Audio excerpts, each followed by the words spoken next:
Pemirsa, perkembangan zaman menuntut masyarakat untuk mampu beradaptasi agar tidak mengalami ketertinggalan serta kalah bersaing.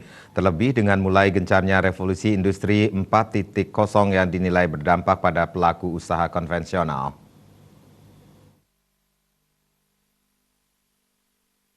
Revolusi pada umumnya suatu hal yang tidak dapat dihindari. Seiring dengan berjalannya waktu dan tuntutan kehidupan, ada satu tatanan yang mengharuskan perubahan secara drastis dan total. Sebut saja revolusi industri 4.0 yang lagi hangat diperbincangkan publik, di mana memiliki sisi positif dan negatif. Positifnya adalah, dengan adanya revolusi industri 4.0 ini, segala sesuatu kehidupan manusia akan dipermudah.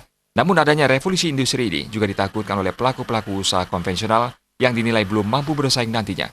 Pelaku pariwisata Pandai Istri Maharani Prima Dewi mengatakan, satu-satunya jalan untuk mengikuti revolusi industri 4.0 adalah harus bisa beradaptasi dengan perkembangan zaman itu sendiri. Satu-satunya jalan adalah memang harus move on dan beradaptasi dengan perkembangan terkini.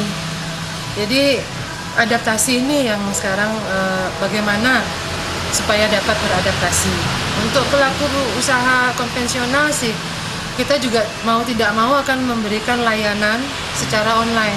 Nah, kami selaku yang bergerak di usaha di bidang pariwisata sudah mulai artinya melakukan pemasaran, marketing, booking, reservasi, dan segala produk kami itu dipasarkan secara online.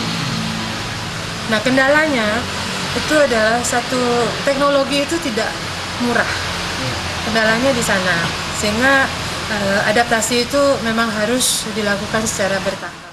Gekrani menambahkan, sosialisasi juga sangat penting diberikan kepada para pelaku usaha konvensional agar segera mengikuti perkembangan zaman tersebut. Pasalnya, apabila tidak mampu mengikuti revolusi industri 4.0, maka akan tertinggal dan tidak dapat bersaing ke depannya. Andika, Bali TV.